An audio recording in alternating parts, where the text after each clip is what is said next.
Bienvenidos a una emisión más de La Náusea TV. Mi nombre es Rafael de la Garza Talavera y el día de hoy estaremos tratando dos temas que están hasta cierto punto relacionados, aunque pueda parecer difícil a primera vista, que tienen que ver con las revueltas en Francia de la semana pasada a raíz del asesinato de un joven eh, hijo de migrantes franceses, él nacido en Francia, de 17 años, y que generó sí, una serie de, pues, pues, de revueltas, pues, ¿cómo llamar de otra manera? No son precisamente protestas, sino revueltas. El joven Nagel, de 17 años, asesinado en Nanterre, ¿sí? En un pequeño retén, él decide eh, seguirse, no se detiene, pero después se asusta y se sigue y le disparan a quemarropa y lo matan. A partir de ahí empiezan una serie de disturbios que recuerdan a los disturbios del año 2005, cuando también en París hubo una revuelta y que surge precisamente en estas unidades multifamiliares, edificios enormes en los alrededores de París, en los cuales viven la mayoría de los migrantes y ya de los hijos de migrantes ya con nacionalidad francesa, nacidos en Francia.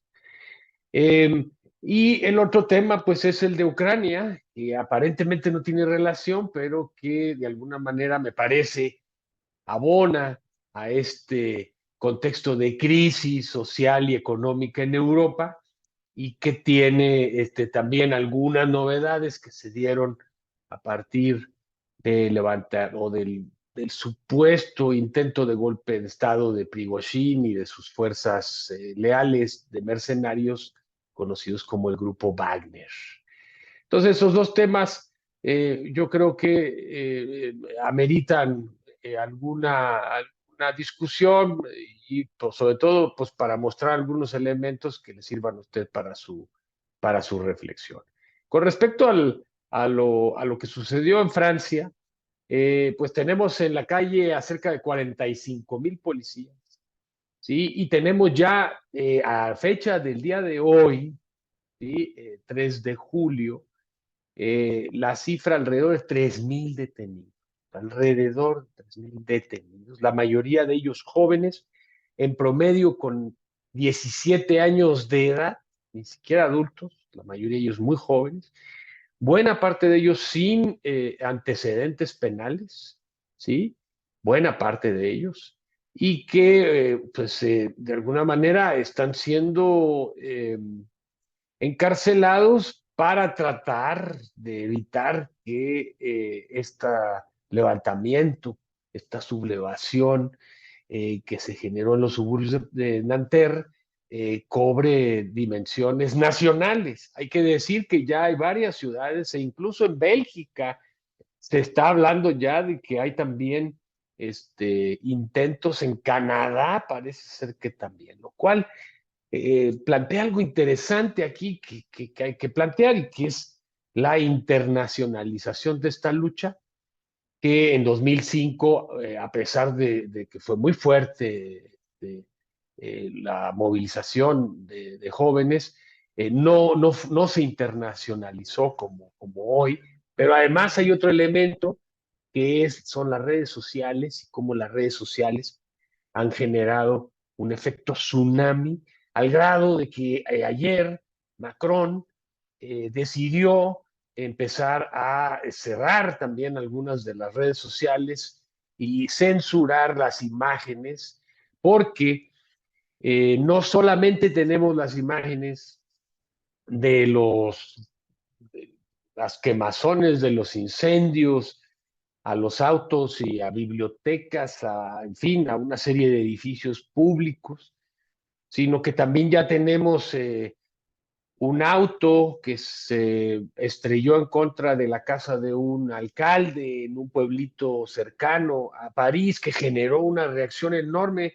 De hecho, el día de hoy hubo marchas por parte de sí, un sector de franceses, sobre todo muy ligado a los partidos políticos, que están marchando en defensa de los municipios y de los presidentes municipales. Pero además tenemos, y esto es inevitable por lo visto, que en las redes sociales están saliendo una serie de mensajes y de movilizaciones de la derecha y de la extrema derecha francesa que están apoyando al policía que asesinó al joven y básicamente movilizándose para mostrar una alternativa blanca francesa, ¿no?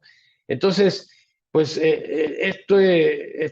un asesinato que pudiera parecer algo relativamente común, porque no es el primero ni el último, genera, digamos, esta reacción y bueno, pues lo que queremos es tratar de entender por qué esta reacción, qué es lo que genera, cuál es el contexto en el que surge y cómo de alguna manera esto está relacionado con todo el conflicto que se está llevando a cabo en Ucrania. Entonces eso es lo que vamos a tratar de discutir hoy con Eduardo Medina, el maestro Eduardo Medina, que nos acompaña hoy precisamente para trabajar con estos temas. Y bueno, pues sin más, le daríamos paso a Eduardo por si nos Sí, quisiera, Jesús Eduardo, si nos quisieras ampliar un poco la temática. Adelante. claro, Rafa, gracias. Saludos a todos los espectadores. Bueno, como planteas, lo que se está viviendo en Francia es un proceso verdaderamente convulsivo. La sociedad francesa está viviendo un proceso importante a nivel político, que no obstante, como bien planteabas tú, no se puede explicar solamente por el caso del cruel y, bueno, condenable asesinato de este joven de origen argelino, sino que esto, como en muchos otros casos de movimientos sociales, de protestas, de revueltas, inicia, digamos, sí, con un evento precipitante, en este caso el asesinato, pero se desarrolla, digamos, en un entorno que funciona como un caldo de cultivo, ¿no? Para este tipo de demostraciones, ¿no? Recordemos que en el caso de la sociedad francesa, estamos atendiendo a una condición económica y política muy inestable, no solo por los considerables casos de racismo que se están viviendo, sino también por la crisis emanada de los problemas económicos y los intentos de desmantelamiento de las políticas sociales del país. Debemos recordar que hace unos meses también se dieron algunas movilizaciones por estos intentos de elevar la edad de jubilación, ¿no? Y que va también de la mano de toda una crisis, como en muchos otros países europeos bueno, básicamente todo el mundo, que son las crisis de los sistemas de pensiones, ¿no? En el cual se habla justamente que no hay dinero suficiente para poder hacer frente a los nuevos pensionados y pues sobre todo la máxima que se está reflejando, que es que, bueno, las nuevas generaciones no van a poder tener acceso a ese tipo de beneficios, ¿no? Asimismo, digamos, en esta importante crisis económica, el gobierno francés se ha empeñado también en mantener el apoyo, ¿no? En esta guerra ucraniana, y eso también se vincula porque, bueno, tenemos una sociedad en crisis económica con los precios del gas, de la luz, de los servicios elevándose y ven a su gobierno entregándole dinero para comprar armas para una guerra en Ucrania. Aparte, asfixiados por unas sanciones aplicadas justamente a Rusia, y aparte que Estados Unidos pues hace el trabajo completo al venderle los suministros a los europeos más caros, ¿no? En ese entorno es normal, digamos, que la sociedad francesa se revele o muestre los síntomas de hartazgo, ¿no? Y como bien señalabas, este proceso es muy importante porque también se está extendiendo, ¿no? En este caso solamente Bélgica, pero no debemos descartar que ese tipo de revueltas no puedan extenderse a buena parte de Europa Occidental, porque no es solamente Francia quien está viviendo estos problemas. Hace cosa de unos días también se declaró que Alemania tiene ya prácticamente un proceso de recesión económica, ¿no? Y también han habido fuertes protestas en Alemania contra la guerra de, de Ucrania y contra todo este paquete de apoyos económicos que se están dando en materia de conseguir armamento, ¿no? Digamos, hasta ahora proceso que se está viviendo en Francia, como tú señalabas, es más bien una revuelta, son más bien una serie de protestas, puesto que no han logrado construirse como un movimiento en todo sentido, un movimiento social que permita construir definiciones propias y objetivos más claros, ¿no? Esto es normal porque pese a lo que muchos quisieran, los movimientos sociales inician así, ¿no? Sin una mayor organización ni control. Esto se va dando después de la misma práctica y el diálogo interno. Esperemos que estas revueltas, estas protestas puedan pasar ese momento en el cual puedan generar una crítica profunda y objetivos y reivindicaciones contra el gobierno de Macron, ¿no? Pese a las cruentas imágenes que estamos atendiendo en Francia, recordemos que siempre se puede ir a peor. Y Macron, como bien señalabas tú, en este caso, pese a negarse a instaurar un estado de excepción, como es que lo han estado tratando de presionar las oligarquías francesas, ya se está preparando para una incursión militar, para volver a tomar el control. Incluso hay sectores del ejército que ya están llamando al gobierno también a pues que les dé bandera verde para entrar a calmar, digamos, estas protestas, ¿no? Por ahora se ha limitado a intentar pasar leyes que prohíban las concentraciones de personas, es decir, vamos a atender el síntoma y no la causa, y también incluso, y esto es muy importante, sobre todo para estas sociedades que se jactan de ser las democracias y el hogar de las libertades civiles, están tratando de pasar leyes que incluso permitan espiar a periodistas y líderes sociales para evitar la llamada que ellos están haciendo a lo que ellos consideran estas olas de violencia, ¿no? Entonces, lo que estamos atendiendo en este sentido en Francia es a un resquebrajamiento del sistema político y social, como lo hemos visto ya en los últimos 5 años. No es la primera vez que vemos este tipo de protestas en Francia, no es la primera causa, lo ha habido por los problemas económicos, por la cuestión racista, por la cuestión de género, etcétera. Vemos que son sociedades que están en una crisis profunda. Eso es lo que podríamos ver. Sí, sí, totalmente de acuerdo. Esta es una crisis que tiene que ver con el agotamiento del modelo de la posguerra, pues del agotamiento de la globalización y el neoliberalismo, ¿no? Entonces, Francia no, como buena parte de los países europeos, no ha podido salir de la crisis generada por la contingencia eh, sanitaria, vamos, con lo del COVID, pero si a esto usted le agrega, como mencionas, Jesús, la guerra de Ucrania, las sanciones, el aumento en el precio de la energía y de otras cosas, pues lo que tenemos entonces es un contexto no solamente en Francia, también lo tenemos en Inglaterra, sí, en Alemania también lo tenemos, no digamos en Italia o en España, pero es en Francia donde se ha manifestado, sí, esta rebelión por parte de los migrantes y de los franceses hijos de migrantes que viven en zonas muy específicas, de cierta manera segregados de la sociedad francesa, no solamente en París, en Nanterre y en otros lugares. Y en donde, y esto hay que señalarlo porque revisando lo que se ha escrito al respecto, se habla de que precisamente en esta zona donde vivía este chaval, se estaban derruyendo edificios para construir nuevos con condiciones más, si usted quiere, aceptables, más dignas de vida para estas comunidades de migrantes y de franceses hijos de migrantes. Y pues se ha mejorado el transporte, es decir, se ha tratado, no vamos a decir aquí que los han abandonado y no, porque esto es un problema muy complicado, porque recordemos que ahí está la mano de obra, ¿sí? que controla los salarios, es decir, tenemos un ejército de reserva que va a trabajar por salarios bajos y que mantiene básicamente salarios bajos, pero que no tiene ninguna relación este sector de trabajadores con el de las pensiones, por ejemplo, ¿no? Ahí usted no, o sea, como que son dos luchas, incluso con los propios chalecos amarillos. Estamos hablando de otra Francia.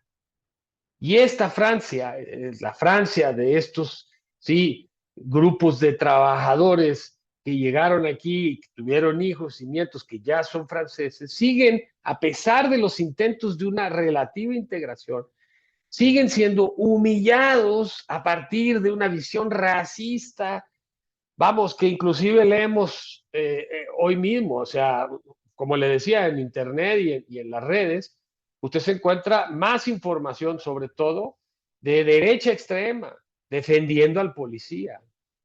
Sí, tenemos ahorita dos colectas, una colecta para los deudos del chico asesinado y una colecta para el policía. Que el policía lleva a ganar, tiene mucho más dinero del que está contando, tiene casi 1 millón de euros, mientras que, por lo que leía, este muchacho y su familia no pasan de 100,000. Entonces, vemos cómo de repente las victimarios se convierten en víctimas y entonces se genera un contexto muy favorable a la extrema derecha, incluso para su movilización. Tenemos fascistas y extrema derecha, ¿no? Gritando Francia, nosotros somos los franceses en las calles. Entonces, claro, aparentemente, sí, esto más que ayudar o colaborar a visibilizar el problema de estas poblaciones de migrantes y de hijos de migrantes, lo que está mostrando es más bien un trampolín para que esta extrema derecha con Marie Le Pen y otros lo aproveche de tal manera que digan, pues que es que ese es el problema. Ese es el problema que no hemos atendido, ese es el problema que tenemos que atender. Y entonces aquí encaja con toda la discusión en Europa, los migrantes. ¿Y a quién le cargamos el muerto de toda esta crisis que viene, insisto, de la pandemia, luego, sí, de la guerra de Ucrania? Pues a los migrantes, obviamente. Esto queda así.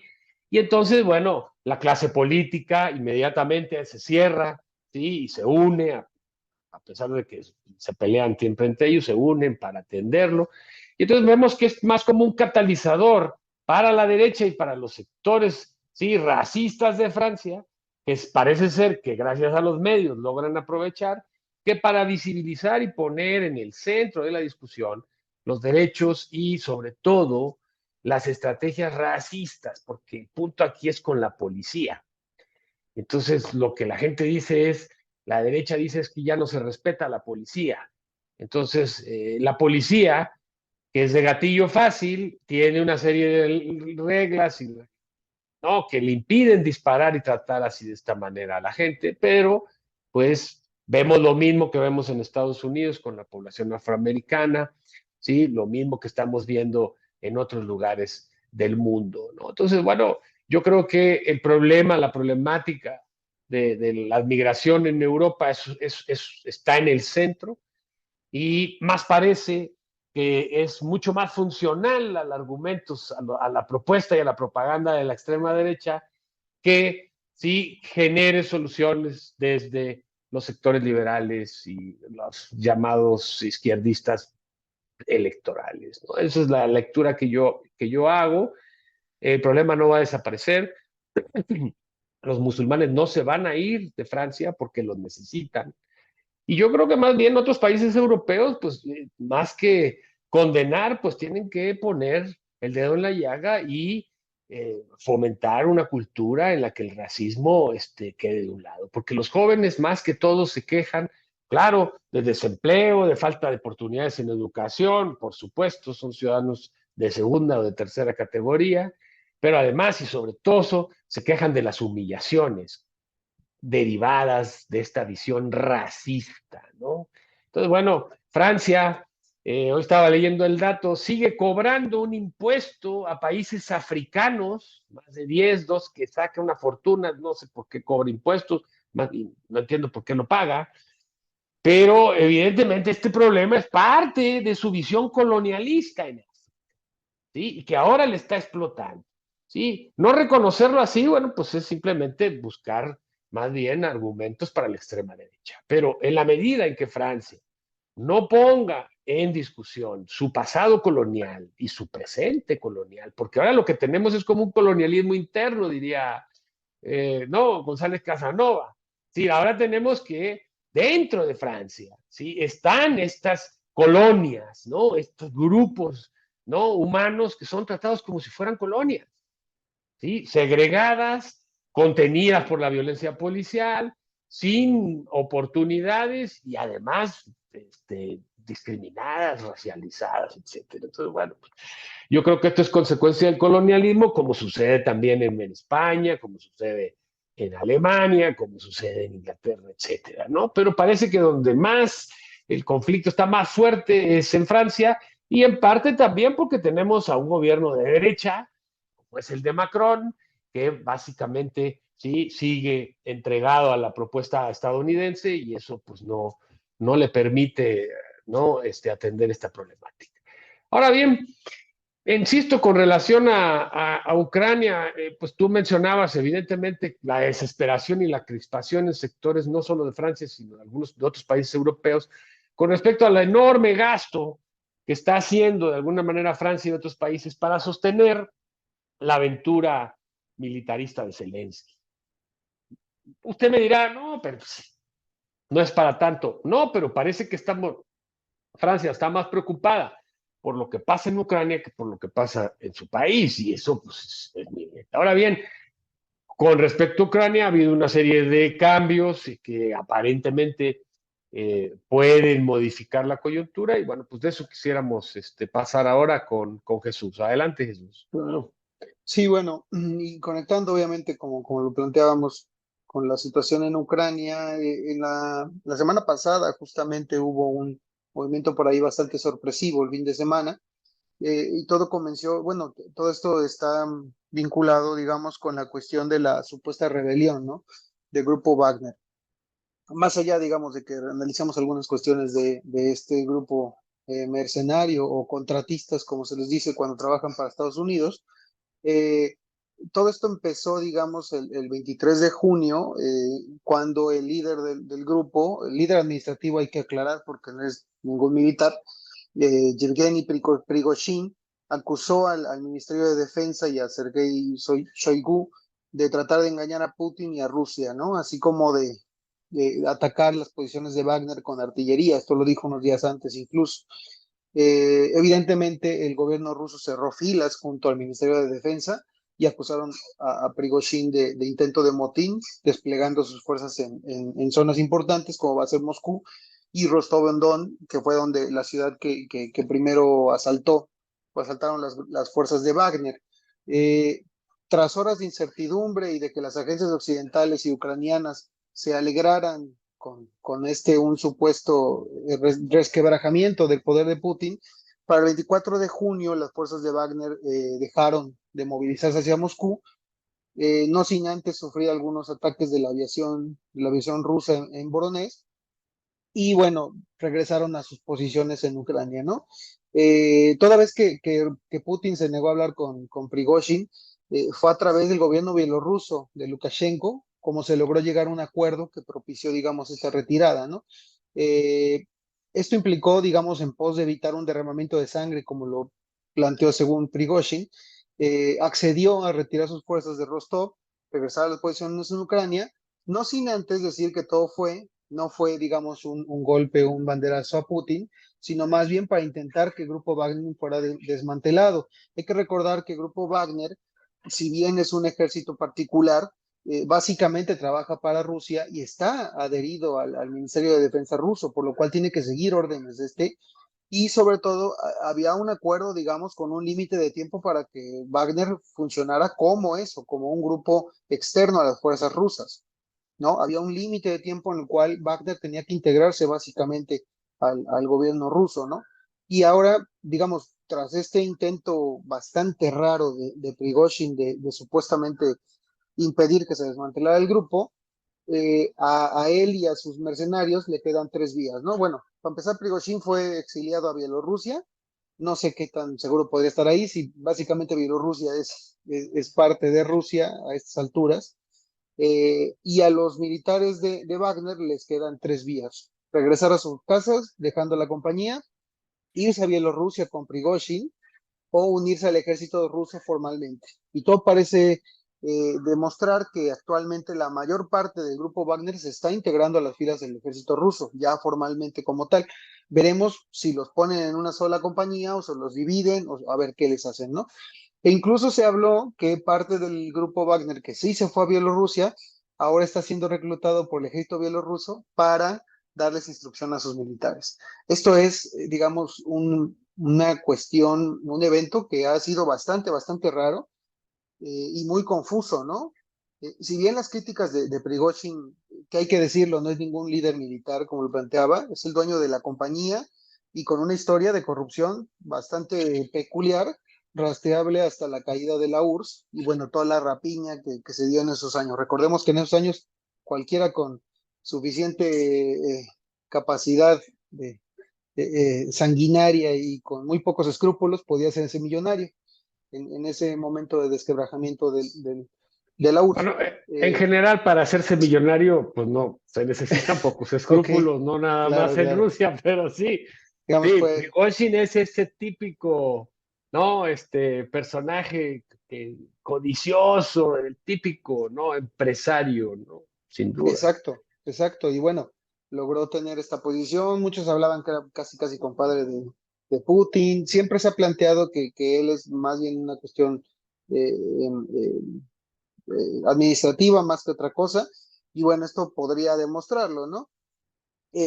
Su intento, digamos, hasta cierto punto suicida, porque oigan, 50.000 militares caminando hacia Rusia en un territorio plano eran, eran carne de cañón para cualquier ataque con aviación. O sea, si Putin no los destrozó es porque no quería hacerlo. Entonces, es bastante raro que haya hecho esto, ¿no? Unas versiones planteaban que pues, lo que se buscaba es tratar de generar un levantamiento más amplio, es decir, que algunos sectores del ejército sí se pusieran en contra de Shoigu y se levantaran junto con Wagner, o que los grupos anti-Putin también accionaran, lo cual no pasó. Y otra versión, que también está bastante rara, argumenta que la jugada fue una apuesta teatral usada por Putin y por Prigozhin para poder mover unidades del este de Ucrania hacia Bielorrusia, ¿no? Como un preparativo para una incursión desde el norte, mucho más cercano a Kiev, obviamente. Lo cierto es que Putin no necesita ninguna excusa para poder mover unidades militares en el país vecino, ¿no? Que más bien, digamos, funciona, como lo planteaba, como una extensión del territorio ruso. Es decir, si él quería mover unidades a Bielorrusia, lo hacía y punto, no necesitaba toda esta fachada, ¿no? Eh, entonces, digamos, todo esto nos refleja una fotografía bastante convulsa, bastante confusa, y en la cual lo que sí sabemos son dos cosas. Putin no salió debilitado de eso, pese a todo lo que digan los occidentales, refrendó su posición y ahora tiene, digamos, más fuerzas bajo el control directo del Ministerio de Defensa.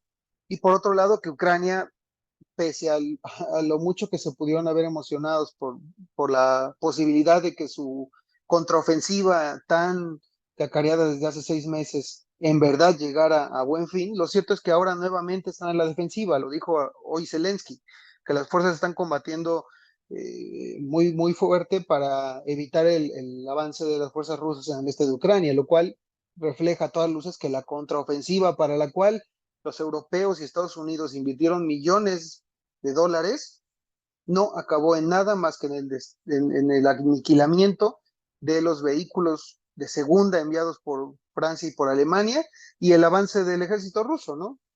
Esto es lo que nos refleja, digamos, en la cuestión ucraniana.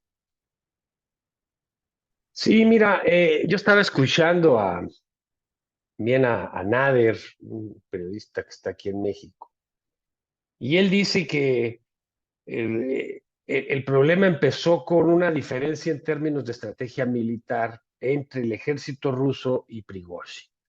Prigozhin lo que quería era una invasión relámpago, que se entrara al corazón ya de Ucrania, que se les derrotara, ¿sí? Mientras que el alto mando, ejército ruso, está siendo cuidadoso en el sentido de no generar mayor presión por parte de Occidente y de la OTAN, en la medida en que ellos se metan más y que ocupen toda Ucrania, evidentemente eso va a generar mucha tensión en los países que hacen frontera con Ucrania, sobre todo en la parte del oeste, ¿no? Entonces, eh, Prigozhin, si te fijas, las críticas son sobre todo a los generales, no tanto a Putin, se pelean entre ellos, y Prigozhin, como es el el empresario que maneja Wagner, pues consideró que él tenía también los galones para hacer estrategia militar y los rusos le dijeron que no.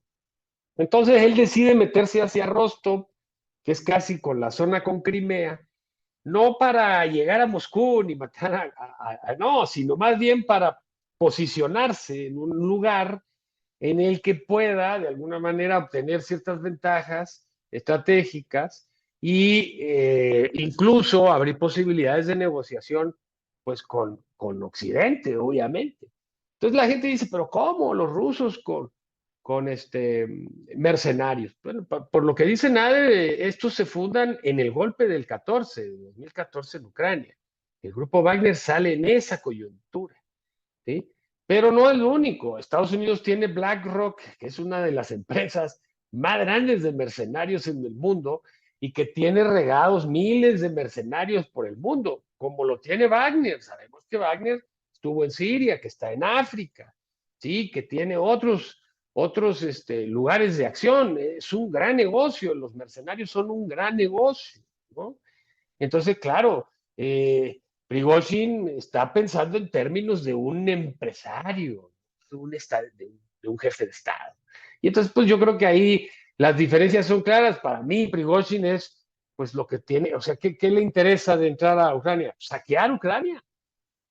Si usted entra a una ciudad y la controla, usted puede robarse todo lo que pueda, o sea, todo, o sea, toda la ciudad la tiene usted controlada. Entonces, el saqueo que es antiquísimo, miles y miles de años en la historia humana, pues es más o menos lo mismo, es un gran negocio. Entonces, Prigozhin, en mi opinión, está pensando más en términos de dinero de negocio que de geopolítica. Y ahí es ahí donde la diferencia con Putin es más que evidente. Y pues la verdad, a estas alturas, pensar que Prigozhin puede ser alguien que le enseñe al viejo Putin cómo manejarse en geopolítica, pues es absurdo, porque Prigozhin no tiene ninguna representación. Y nos guste o no, Putin tiene una representación ganada en votos, con elecciones como usted las quiera llamar, ni para qué presumir si estamos en México, porque aquí pues no tenemos elecciones precisamente ejemplares, ¿no? Entonces, bueno, creo que esto deja en claro que efectivamente hay tensiones al interior de Rusia, que hay, y sabemos esto del principio, que hay sectores de empresarios poderosos que no quieren este conflicto, mientras que hay otro sector que está totalmente de acuerdo y a favor básicamente de resolver el problema ucraniano. Entonces, obviamente estas tensiones se dan al interior del Estado ruso, pues por supuesto, claro que sí. Y creo que esta zona de Prigozhin lo que demuestra al final, comparto eso contigo, es pues que el presidente Putin tiene la sartén por el mango, que tiene la lealtad del ejército, que tiene hasta cierto punto un grado alto de legitimidad cedido por la población, que tiene la alianza con China, con Afganistán, usted, o sea, la verdad, es muy difícil, ¿no? Muy difícil. Y Y sobre Prigozhin todo, en realidad, perdón, sí, sí, no, termina, termina. no, el Prigozhin es él el que se va, pero porque no tiene manera de regresar a Rusia. Y Sí, sobra decir que sus activos en Rusia, pues por alguna extraña razón se los van a quitar. Hombre, pues claro, digo, pues esta es la situación. Entonces, Prigozhin, cuidado, porque es un hombre con recursos y con una enorme ambición. Pero no creo que Lukashenko se vaya a aliar con él en contra de Putin. Lukashenko intervino más bien porque efectivamente no es mala idea en términos de la guerra poder hacer un par de pinzas, una que entre desde Bielorrusia y otra desde Rusia y básicamente coopten, ¿no?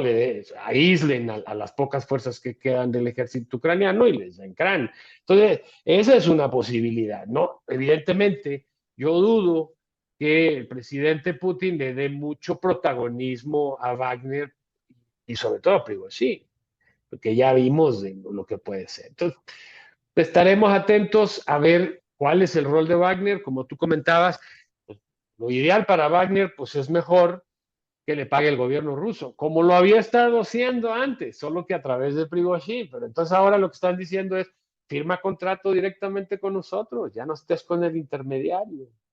Yo creo que muchos lo van a hacer otros no. Es difícil saberlo por ahora, pero creo que la guerra lamentablemente continúa y es cada vez más claro que es una guerra de posiciones, no es una guerra de conquista, es una guerra de posiciones y se habla incluso ya de un cambio a nivel de que se vaya Zelensky. Eso es, digamos, lo último, porque Zelensky ha estado, ¿no?, con un cinismo, con un altos niveles de corrupción, y bueno, como títere, pues los títeres no duran mucho, Zelensky no es la excepción, entonces lo interesante va a ser quién quedaría y cuál sería esa propuesta, porque Zelensky no va a negociar con los rusos y entonces probablemente esa sea la razón por la que se sostenga cada vez con mayor dificultad, ya son varios años, y no ha logrado hacer lo que se supone que iba a hacer y por lo que está ahí. Entonces,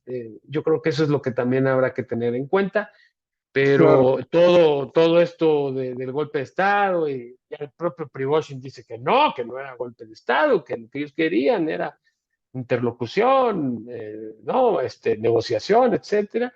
Y pues la verdad, más allá de que sea esto verdad o no, lo que sabemos es que Prigozhin está exilado y protegido en un país aliado a Rusia. Entonces, no le sorprenda a usted que, pues, en una de esas amanezca muerto, porque, pues, yo no creo que Lukashenko se vaya a pelear con Putin para defenderlo. Pero Claro. esto será después, ¿no? Sí, no. No, y bueno, aquí lo raro es cómo Prigozhin podía creer que le podía enseñar de estrategia, como lo enseñabas, al Ministerio de Defensa ruso, porque bueno, la opción de la guerra relámpago para tomar posiciones en Ucrania, pues es obvio que la sabían, más bien no la quieren, y eso por motivos políticos, como tú planteabas, etcétera, ¿no? Entonces, ahora también se quejaba amargamente de que mandaban a sus fuerzas a morir como carne de cañón, pues es que son mercenarios, pues es un trato comercial, eso era lo que tenían que hacer, lo que los mandó. No es como si el ejército pudiera decirle al presidente, tal vez con buenas razones, no somos carne de cañón, estamos viviendo la patria, no nos vas a mandar a matarnos nada más de gratis. Pero son mercenarios, no tienen ningún compromiso político con el gobierno, están ahí por el dinero, pura y llanamente. Entonces, es un poco raro, ¿no? Justamente que Prigozhin haya hecho este movimiento. Y sí, como lo señalabas, el grupo Wagner va a pasar a las fuerzas rusas y sobre todo en un entorno en el cual, digamos, no es solo Ucrania el que está en juego, ¿no? Recordemos todavía que se volvió a reactivar el conflicto en Serbia con respecto a la cuestión de Kosovo hace cerca de un mes, en el cual digamos, Kosovo como el último gran ataque criminal por parte de la OTAN, que costó la vida a miles de ciudadanos, en el cual ahora, digamos, estamos en un entorno completamente diferente, ¿no? Los sectores atacados por la OTAN ahora pues están llamando a Rusia y a China como aliados que les puedan apoyar, digamos, para resolver toda la situación. Entonces, la zona europea, y ya con esto finalizaría, es un polvorín bastante peculiar. Toda Europa está en crisis política. Hace unos meses, Josep Borrell, el alto representante de política exterior de la Unión Europea, dijo que Europa la habían construido como un jardín, ¿no? Pero fuera de ella el mundo era una jungla, ¿no? Pues yo creo que el jardín ya se les llenó de hierba y de cosas porque eh, pese a que la crisis está en todo el mundo, Europa es a la que no se le ve una salida clara, ¿no? Ahogada por las sanciones contra Rusia, superada por China económicamente y empeñada por Estados Unidos, ¿no? Porque es básicamente lo que hizo Biden con sus aliados europeos, ¿no? Y para aderezar, bueno, Estados Unidos también está cada vez peor, su moneda se está depreciando cada vez más, está en una crisis económica muy importante y con una crisis política interna también. Biden no coordina a nadie en ese país y las elecciones son el próximo año. Entonces, estamos viendo que Europa se está volviendo en esta zona inestable y digamos, Latinoamérica, al menos con estas incipientes democracias latinoamericanas, al menos están, digamos, potenciándose en este entorno en el cual pues pueden incluso decirle que no a Zelensky, ¿no? Se queja amargamente de que Latinoamérica lo boicotea y no lo apoya en su guerra contra Rusia. Eso tal vez no lo podríamos ver en otras épocas. Siempre Colombia, siempre Perú, siempre, bueno, Brasil con Bolsonaro siempre apoyaban todo este tipo de cuestiones.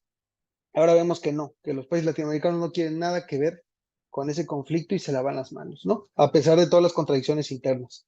Entonces, Europa va a vivir tiempos bastante convulsos como parte de esta reconfiguración geopolítica, ¿no? Con eso terminaría.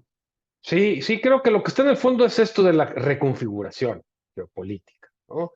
Y creo que compartiendo también ese comentario con Nader, que lo entrevistaron en Telesur, eh, él comenta que en realidad la guerra de Ucrania es una guerra de práctica y que el verdadero enemigo es China y que eso es lo que se quiere hacer un poco con Taiwán, ¿no? Pues que poner una cabeza de playa desde la cual generar todo este conflicto artificial o si usted quiere un conflicto sí, utilizado por las grandes potencias para contener, ¿no?